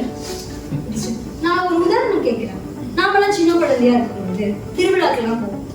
திருவிழாக்கு போனா இந்த கரூர் கூட்டம் மாதிரி பயங்கர கூட்டம்னு இமேஜின் பண்ணிக்கணும். அப்படி ஒரு கூட்டம் மூச்சு விட முடியல, பெரிய பண்ண முடியல. அப்போ அம்மா என்ன பண்ணுவாங்க, இந்த குழந்தை இந்த கூட்டத்துல தொலைஞ்சு போயிடுமோ என் குழந்தை, என்ன பண்ணுவாங்க, கையை டைட்டா பிடிச்சிக்கணும். இப்ப குழந்தையா இருக்கும் நாம என்ன பண்ணுவோம், இந்த கூட்டத்துல நாம தொலைஞ்சிடுமோ நமக்கும் அந்த பயம் இருக்கும். நாம என்ன பண்ணுவோம், அம்மாவோட கையை நல்லா டைட்டா பிடிச்சிக்கணும். இது ஒரு சினாரியோ எப்படி வச்சுக்கணும். சினாரியோ நம்பர் 2 சொல்றேன், இமேஜின் பண்ணி பாருங்க. ஒரு நல்ல வீக்கெண்ட்ல உங்களோட ஒர்க் முடிஞ்சதுதான், பட் உங்களுக்குள்ள ஒரு ஆஸ்பிரேஷன், வேலையில நான் எதோ செய்யணும்ன்ற ஒரு ஆஸ்பிரேஷன். நீங்க என்ன பண்ணுவீங்க, வீக்கெண்டா இருந்தாலும் ஏன்னா அப்ஸ்கில் பண்ணிக்கலாம், ஏன்னா அப்டேட் பண்ணிக்கலாம், ஏதோ புது டெக்னாலஜி வந்துருக்கு சொல்றாங்க, வாட் இஸ் தட், சும்மா கூகுள் பண்ணி பார்க்கலாம் அப்படின்னு சொல்லி படிக்கிற ஒரு தோரணையில உட்காருங்க. உங்க வீட்டு அம்மாவா இருக்கலாம், உங்க ஒய்ஃபா இருக்கலாம், உங்க குழந்தைங்க எல்லாரும் அப்ப அவர் கொஞ்ச நேரம் ஒர்க் பண்ணிட்டு டிஸ்டர்ப் பண்ணுவாங்க. குழந்தைங்களும் எல்லாம் அதே ஒர்க் பண்றாரு, ஒய்ஃபும் அதே மாதிரி அவருக்கு ஏதோ ஒர்க் பண்றாருங்க. அம்மா அவங்க வெளியே இருக்க முடியல சொல்லுவாங்க, மீட்டிங்ல இருக்காங்க, காஃபி குடிந்தோ டோர் ஓப்பன் பண்ணா கூட இதெல்லாம் பண்ணிட்டு இந்த மாதிரிலாம் ஒரு சீன் இருக்கு. இப்போ இப்படியான ஒரு சுச்சுவேஷன்ல உங்க மொபைலுக்கு ஒரு மெசேஜ் வாட்ஸ்அப்ல யாரோ உங்க ஃப்ரெண்ட்ஸ் தான் ஏதோ டவுட் கேட்கறாங்க, இல்லை சாப்பிட்டியான்னு கேட்கறோம், what ever it maybe, just take the phone. என்ன ஆகுது அப்படின்னு பார்த்தீங்கன்னா, அந்த ஸ்டேட்டஸ் உங்களுக்கு ரிப்ளை பண்ண அந்த பர்சனோட தலையை சுற்றி ஒரு ஒளிவட்ட மாதிரி இருக்குது. கியூரியாசிட்டி கில்ட் கேட் அப்படின்னு ஒரு ப்ராப்ளம் இருக்கு. நம்ம கியூரியாசிட்டி என்ன பண்ணுவோம், ஸ்டேட்டஸ் வைக்கிறதுக்கு வாழ்க்கையில் என்ன நடந்துச்சு நமக்கு பார்க்கவே இல்லை, பார்க்குறோங்க. பார்த்தா அது ஒரு யூடியூப்ல ஒரு நல்ல பாடலோட லிங்க் வச்சு, என்ன பாட்டு இவனுக்கு என்ன பாட்டு பிடிக்கும் தெரியலையே அப்படின்னு நாம என்ன பண்ணுவோம், பார்ப்போம். பாட்டெல்லாம் இதுல நமக்கு ஒரு கெட்ட பழக்கம் ஒன்று என்னன்னா, நம்ம இந்த மாதிரி யூடியூப் சோஷியல் மீடியா பார்க்கும் பொழுது பார்க்குற அந்த கண்டென்ட்டை காட்டிலும் அதுக்கு வரக்கூடிய கமெண்ட்ஸை படிக்கிறதுல ஒரு soul satisfaction comes when you read the comments. இந்த கமெண்ட்ஸை படிக்கும் பொழுது இப்போ இந்த கமெண்ட்ல ஒருத்தர் என்ன சொல்லணும், இது என்ன பிரமாணம், இதோட சிறப்பான ஒரு வீடியோ இன்ஸ்டா போகுது, கிளிக் பண்ண இன்ஸ்டாரியில் போய் பார்த்துட்டு இருக்கோம். திரும்பி கெட்ட பழக்கம் கூடாது, கமெண்ட்ஸை பார்க்கும்போது மைக்கேல் ஜாக்சன் படம் புதுசாக ரிலீஸ் ஆகிருந்தான் வித் தமிழ் இது ஒரு டப்பிங்கோட இருக்குது, அவைலபிள் இன் டெலகிராம் இருக்குன்னு வச்சுக்கோங்க. இப்போ நம்ம டச் பண்ண படம் வேறு ஓட ஆரம்பிச்சிச்சு, நல்லா வேற இருக்கு படமும். ஸோ வி ஸ்டார்டட் வாட்சிங். பாருங்க, come to the scenario number 1. அன்னைக்கு ஒரு கூட்டத்துல என் குழந்தை தொலைஞ்சிடும், மூச்சு முட்டும், அவனுக்கு உயிர் ஏதாவது ஆகும், தண்ணி இல்லை, டீஹைட்ரேட் ஆகும். இந்த மாதிரியான பயம் எல்லாம் நம் பெற்றோருடைய கண்களுக்கு தெரிந்து நம் கைகளை இறுக்கமாக பிடித்துக் கொண்டது. ஒரு குழந்தையாக நமக்கு நான் தொலைஞ்சு போயிடுவேன்ற பயம் என் கண்களுக்கு தெரிந்தது. நான் அவர் கைகளை நல்லா இருக்குமா, நாங்களும் பிடிச்சிட்டோம், நீங்களும் பிடிச்சிட்டீங்க. Complete scenario number 2. இங்க அங்க வெளிய உங்களுக்கு காஃபி கொடுக்க கூட அஞ்சு காத்து கொண்டு இருக்கக்கூடிய உங்கள் மனைவிக்கு நீங்கள் தொலைந்து போய்விட்டீர்கள் அப்படின்ற விஷயம் அவங்களுக்கு தெரியாது. இதோட பியூட்டி என்னன்னா, நீங்க தொலைஞ்சிட்டீங்கன்னு உங்களுக்கே தெரியாது. This is called virtually you're lost. நீங்க virtually அங்க வந்து physically we lost கண்டுபிடிச்சாங்க. Here virtually you're lost. So இதெல்லாம் வந்து வெளிய இருந்து யாரும் ஆள் வச்செல்லாம் உங்களை காப்பாற்ற முடியாது. We have to be aware of our intention, thoughts அப்படின்னு இதெல்லாம் சொல்லுவோம். உங்கள் எண்ணத்தை, உங்கள் நோக்கத்தை நீங்கள் தான் எச்சரிக்கையாக பார்த்துக்கணும். நீங்க பாருங்க, இந்த ரிவர்ஸ் இன்ஜினியரிங் பண்ணி பாருங்க. டெலிகிராம், இன்ஸ்டாகிராம், யூடியூப், இன்னும் வாட்ஸ்அப், இப்படி இந்த பயணத்துல உள்ளுக்குள்ள இருந்து நம்மளுடைய மனம் அதற்கு நல்லவனே எதுக்காக உட்காந்து படிக்கிறேன், கேட்டுட்டீங்களா, அந்த மனக்குரல் கேட்கும். This is called as intuition. Intuition அப்படின்னு சொல்லுவோம். அந்த வேர்டே ரொம்ப பியூட்டிஃபுல்லான வேர்டு. Why? Because tuition-னா என்ன, வெளியே இருந்து யாரும் நமக்கு கற்றுக் கொடுப்பாங்க. The word is so beautiful. This is called intuition. From inside, someone is teaching you, but we are not listening. அப்போ இன்னைக்கு இருக்கக்கூடிய ஒரு சோஷியல் மீடியா உலகத்துல போனை பார்க்காதீங்க அப்படின்னு சொல்றது முட்டாள்தனம். இன்றைய ஜென்சி கிட்ஸ் வந்து வெளியே பூமர்னு சொல்லி போடுவாங்க. But we cannot do that. அப்ப என்ன சொல்லலாம் அவங்ககிட்ட? We should know that to stop. நமக்கு எங்க நிறுத்தணும்னு தெரியும். ஒரு இடத்துல அம்பானி அவருடைய நிறுவன விழால பேசுறாரு, இன்னைக்கு இருக்கக்கூடிய AI உலகத்துல everything is available. Everything, A to Z, everything is available. When I say everything, above the earth, under the sky, everything is available. But you should know what you need. உனக்கு என்ன வேண்டும் என்று தெரிந்திருந்தால் அதை இந்த உலகம் கொடுக்க தயாராக இருக்கிறது அப்படின்னு சொல்றாரு. ஏன் அப்படிதான்? இப்போ இந்த ஒரு டெசிக்னேஷன் பூம்ல இருக்குங்க, that is called as prompt engineering. ஓகேங்களா? நீங்க போயிட்டு அதுகிட்ட போயிட்டு நேச்சுரல் லாங்குவேஜ் என்னல நீங்க கொடுக்கறது என்ன அப்படின்னா they are calling it as prompt இல்லைங்களா? prompt எப்படி கொடுக்குறீங்களோ அந்த அளவுக்கு ப்ரிசைஸ்டான ரிசல்ட்டை நீங்க எடுக்க முடியும் அப்படின்னு சொல்றாங்க. ஒன்றும் இல்லை, ஜெமினி ஏஐல நான் தாஜ்மஹால்ல நிக்கிற மாதிரி ஒரு போட்டோ கொடுத்தா அது கொடுக்குங்க. ஆனா தாஜ்மஹாலோட சேர்த்து அதோட மார்பிள் கலர்ல என் முடியும் ஒயிட்டா மாறி போயிடுது. அப்போ அதுகிட்ட சொல்லணும், don't touch my face, don't touch my hair இல்லைங்களா? ப்ராம்ப்ட் கொடுக்கணும். அப்போ எனக்கு என்ன வேண்டும் அப்படின்னு தெரிஞ்சிருந்தா இந்த உலகம், இந்த ஏஐ என்ன, இந்த பிரபஞ்சமும் ஏஐக்கு ஒரு டிஃபரன்ஸும் இல்லை. உங்களுக்கு என்ன வேண்டும் என்று தெரிந்திருந்தால், உங்களுக்கு என்ன தேவை என்று தெரிந்திருந்தால், உங்களுடைய நோக்கம் சரியானதாக இருந்தால், உங்கள் எண்ணத்தை சரியாக உங்களுக்கு வெளிப்படுத்த தெரிந்தால், ஏஐ மட்டுமல்ல இந்த பிரபஞ்சமும் உங்களுக்காக கொடுக்க காத்து கொண்டிருக்கிறது.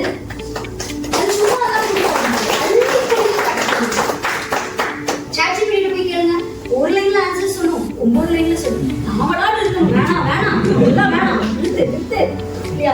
அள்ளி குடிக்க காத்து கொண்டிருக்கிறது ஒன்றே ஒன்று, நமக்கு தெரிய வேண்டும் நமக்கு என்ன தேவை அப்படின்னு. எயின்ஸ்டைன் வந்து ஒரு இன்டர்வியூல நடத்துவார்களாம். இது உண்மையா பொய்யா எனக்கு தெரியாது. நான் கூகுள்ல படிச்ச கேஸ் ஸ்டடி, ஆனா இது என்னுடைய வாழ்க்கைக்கு பயனுள்ளதாக இருந்தது, அதனால நான் சொல்றேன். நீங்க இதோட ஃபேக்ட் செக் எங்கேயாவது எயின்ஸ்டைன் ஒரு திருப்பெல்லாம் நடத்தலைங்க அப்படின்னா இதை வந்து சண்டைக்கு வந்துடாதீங்க. பட் கற்பனையாகவே இருந்தாலும் நல்லா இருக்குன்றதுனால சொல்றேன், நிஜமாகவும் இருக்க வாய்ப்பு இருக்கு. எயின்ஸ்டைன் அவருடைய லெபார்டரிக்கு, அவருடைய ஆய்வகத்திற்கு ஒரு இன்டர்வியூ நடத்தினா, இந்த இன்டர்வியூல அவர் என்ன பண்ணுவாராம், செல்ஃப் இன்ட்ரோடியூஸ் அப்புறம் டெக்னிக்கல் நாலேஜ் அதெல்லாம் கேட்க மாட்டாங்க. என்ன பண்ணுவாங்க, வர்ற கேண்டிடேட்க்கு வந்து உட்கார்ந்தோடனே அவர் முன்னாடி ஒரு கப்ல சூப் வைப்பாங்க. படிச்சிருக்கீங்களான்னு எனக்கு தெரியல. சூப் வைப்பாருங்களா? சூப் வச்ச உடனே இதை வந்துட்டு குடிச்சு பார்த்துட்டு போனா அந்த கேண்டிடேட் வந்து செலக்டடா ரிஜெக்டடா அப்படின்னு சொல்லிடுவாங்க. நீங்க யோசிச்சு பாருங்க, என்ன அடிப்படையில சொல்லியிருப்பாரு? ஒரு கேண்டிடேட்டுங்க ஐன்ஸ்டைன் சந்தோஷமா இருக்கு சொல்லிக்கிறேன். நீங்க வந்தீங்க, நான் உங்களுக்கு சூப் கொடுத்தேன், நீங்க குடிச்சு வச்சிட்டீங்கன்னா நான் வந்து அந்த வச்சுட்டு நான் சொல்லிடுவேன் நீங்க செலக்டடா ரிஜெக்டடா. எந்த அடிப்படையில அது இந்த இதை ஜட்ஜ் பண்ணி பாருங்க. இது ரொம்ப அவுட் ஆஃப் பாக்ஸ் எல்லாம் போகாது. நான் படிச்சதனால ஆன்சர் சொல்லல. சொல்லுங்க சார். சொல்லல. சொல்லிட்டு அதனால சொல்லலங்க. இல்ல சார், ஓகே ஓகே. அவங்க பார்ட்டிசிபேட் பண்ண வைக்கிறது தான் அவங்க ட்ரை பண்றாங்க. அதெல்லாம் ரியாக்ட் பண்ணினா நல்லா இருக்கும். நீங்க முயற்சி திங்க் பண்ணலாம், என்ன ரீசன் இருக்கு. அதான் நீங்க ரொம்ப திங்க் ரொம்ப அவுட் ஆஃப் பாக்ஸ் எல்லாம் போகாதீங்க. சூப்பரா உங்களுக்கு என்ன ஞாபகம், அவ்வளவுதான் விஷயம். Just give your opinion. Okay, we can consider them. The way of drinking. What else? சூடா இருக்கா, அது குடிக்கிறதா, வேற anything else? சரி, உங்களுக்கு இன்னும் கொஞ்சம் டேஸ்ட் எப்படி வரும்? எக்ஸ்டென்சிவான ஒரு ப்ரூஃப் கொடுக்குறேன். என்னன்னா இப்போ நம்ம ஹோட்டல் போறோம், நாம சூப் ஆர்டர் பண்றோம். Let us put ourselves in that shoe. நான் ஒரு சூப் ஆர்டர் பண்றேன். சூப் வந்தா திங்க் பண்ணு, வேற என்ன வரும்? What else?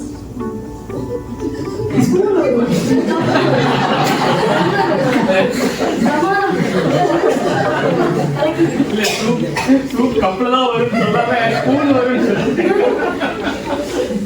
சூப் கூட ஒரு குடுப்பாங்க.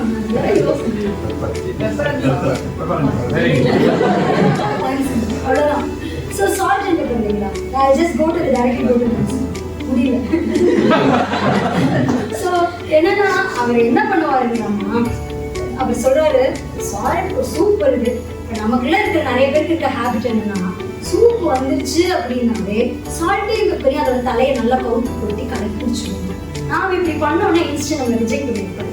பிகாஸ் அவர் என்ன எக்ஸ்பெக்ட் பண்றாருன்னா, since he is recruiting the person for the laboratory, ஒரு சின்ன கெமிக்கல் ரியாக்ஷன் கூட என்ன மாதிரி என்ன பெரிய விளைவுகளையும் ஏற்படுத்தலாம், ஒரு ஒரு ரிசல்ட்டுடைய மாற்றத்திற்கு காரணமா இருக்கலாம் அப்படிங்கிறது. ஒரு விஷயத்தை ஆட் பண்ணும்பொழுது எந்த அளவுக்கு நமக்குள்ள அந்த ஒரு சென்சிட்டிவிட்டி இருக்கு. குடிச்சு பார்த்தா அளவுல இதுக்குள்ள உப்பு கம்மியா காரம் கம்மியா எது கம்மி அதை எந்த அளவுக்கு போடணும்னு தெரியும். சோ இந்த அடிப்படையில அவர் செலக்ட் பண்ணாரு.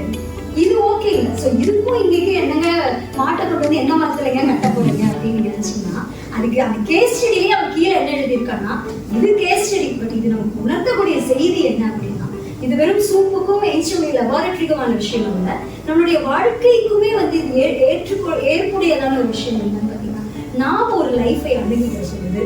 ஸோ இது எனக்குள்ள என்ன இல்லை, ஏன்கிட்ட போய் எதை வேணா கேட்கலான்னு சொல்றோம். எதை கேட்போம்? எப்போ என்கிட்ட என்ன இல்லைன்னு தெரியுமோ அதை ஃபர்ஸ்ட் நான் ஐடென்டிஃபை பண்ணாதான் போய் கேட்கவே முடியும். எனக்கு ஒரு கிளைண்ட் பிரசன்டேஷன் இருக்கு, அவன் எங்க ஜப்பானோ அமெரிக்காவோ இருக்கான், ஸ்லாங் புரியாது, ஆக்சென்ட் புரியாது, ஆக்சென்ட் ட்ரைனிங் எனக்கு வேணும். என்னோட ரொம்ப வந்துட்டு ரீஜனல் ஸ்லைடா இருக்கு என்னோட ஸ்லாங், கொஞ்சம் எனக்கு ஆக்சென்ட் ட்ரைன். அப்போ என்னுடைய பலவீனம் இங்க இருக்கு அப்படின்னு தெரிஞ்சாதானே ஏஐ கிட்ட போய் ப்ளீஸ் கிவ் ஆக்சென்ட் ட்ரைனிங் பிளான்னா அவன் ஒரு 4 நாளைக்கு அவர் பிளானை கொடுக்கும். அப்போ என்ன வேணும்னு தெரியணும்னா ஃபர்ஸ்ட் என்கிட்ட என்ன இல்லை அப்படின்னு தெரியும். This is what ancient theory teaching is. First என்ன நம்ம அனலைஸ் பண்ணணும், எப்படி அவன் சூப் அனலைஸ் பண்ணணும்னு எக்ஸ்பெக்ட் பண்ணணும். Same way we need to analyze ourselves. நம்மள அனலைஸ் பண்ணணும், உள்ள என்ன இல்லை அப்படின்னு தெரியணும். என்ன இல்லை அப்படின்றத கண்டுபிடிச்சதுக்கு அப்புறமா நம்மளுடைய பலவீனம் என்னன்னு தெரிஞ்சதுக்கு அப்புறமா இதை பலப்படுத்துவது எப்படி அப்படின்றதுல நம்ம செயல்படணும். நம்ம செயல்படுகிற பொழுது நம்மளுடைய நோக்கமும் எண்ணமும் இந்த சமூகத்திற்கான நல்லது, நம் குடும்பத்திற்கான நல்லதாக இருக்கணும். நோக்கம் சரியாக இருக்கும் பொழுது உடனே ரிசல்ட் கிடைக்குமான்னா அது நமக்கு தெரியாது. அது பிரபஞ்சத்தினுடைய கையில இருக்கு. எய்தர் நமக்கு ரிசல்ட் கிடைக்கும், இல்ல ஒரு நல்ல பாடம் கிடைக்கும். ஒன்னே ஒண்ணு நம்ம தெரிஞ்சுக்கணும், நாம நினைப்பது கிடைப்பதுதான் வெற்றி என்ற மனோபாவத்திலிருந்து வெளியிட்டு நமக்கு என்ன தேவையோ அது நமக்கு கிடைத்து கொண்டிருக்கிறது என்பதை உணர்வதுதான் வெற்றி அப்படின்னு சொல்றோம். இந்த எண்ணத்துக்குதான் வள்ளலார் வந்து ரொம்ப அழகா சொல்லுவாரு, எவ்வுயிர் எப்படி எண்ணின அவ்வுயிர்க்கு அப்படி அழித்தருள் அருட்பெருஞ்சோதி அப்படின்ற வள்ளலார். இதைதான் பூமியில் இருப்பதும் வானத்தில் பிறப்பதும் அவரவர் எண்ணங்களே. பாரதியார் சொல்றார், பெரிதிலும் பெரிதுகள். எல்லாரும் சொல்றது ஒண்ணுதான், எண்ணத்தை சுத்தமாக நியாயமாக நேர்மையாகவே உனக்கு எது தேவையோ, ஆனா அது உனக்கு தேவைன்னு உங்களுக்கு தெரியும். That is the beauty. But உங்களுக்கு என்ன கிடைச்சிட்டு இருக்கோ அது உங்களுக்கு தேவைதான் உங்களுக்கு கிடைச்சிட்டு இருக்கு. நீங்க நினைச்சதுதான் நடக்கலையே தவிர உங்களுக்கு எது தேவையோ அது உங்களுக்கு நிகழ்ந்து கொண்டுதான் இருக்கிறது என்பதை நம்புங்கள். So to conclude this, I want to say, ஒன்றும் இல்லைங்க, பள்ளத்தில் நின்று கொண்டு வானத்தை பார்க்கிறவங்களுக்கு இருக்கிற தூரம் வேற. அதுவே உங்கள் வீட்டின் முற்றத்தில் இருந்து கொண்டு வானத்தை பார்க்கிறவங்களுடைய தூரம் வேற. ஒரு குழந்தை அப்பாவுடைய தோல்ல உட்கார்ந்துட்டு இருக்கும்னா அந்த குழந்தைக்குரிய கண்களுக்கும் வானத்திற்குமான தூரம் வேற. ஒருத்தர் தென்னை மரத்துல பனை மரத்துல உச்சியில உட்கார்ந்துட்டு பாக்குறாங்க, அந்த தூரம் வேற. நிலாவுல ஒருத்தர் இருக்கான பார்க்கிற தூரம் வேற. வானம் அங்கேயே தான் இருக்கு, வானம் அங்கேயே தான் இருக்கு. நம்முடைய பார்க்கிற தூரம் நம் எண்ணத்தினுடைய அடிப்படையில் மாறிக்கொண்டே இருக்கும். நெருங்கி நெருங்கி நெருங்கி வெற்றிக்கும் வாழ்க்கைக்கும் போகணும் அப்படின்னா நம்மளுடைய எண்ணங்களை சரியாக வைக்கணும். Master your thoughts. So by that way you can master your mind. When you master your mind, you can master your life. When you master your life, you can master your destiny. This is what God does. So வாழ்க்கை ஒரு இலக்கல்ல அப்படின்னு சொல்லுவோம். இலக்குன்னா என்னங்க? Just having one single point. கூகுள்ல map போடுங்க பாருங்க, location இலக்கு, இல்லையா destination. Just checking to one point. வாழ்க்கை ஒரு இலக்கல்ல. உங்கள் எண்ணமும் சிந்தனையும் உங்களுடைய மனசினுடைய நோக்கமும் சரியாக இருக்கும். ஒரு இறகை நீங்கள் சுமந்து கொண்டு எத்தனை டெஸ்டினேஷனுக்கு வேணாலும் போலாங்க. ஸோ வாழ்க்கை ஒரு இலக்கல்ல இறகு. எனக்கு இப்படி ஒரு நல்ல ஆப்பர்ச்சுனிட்டியை ஏற்படுத்தி கொடுத்துருக்கு சார், உங்களுக்கு ரொம்ப நன்றி. தேங்க்யூ. தேங்க்யூ.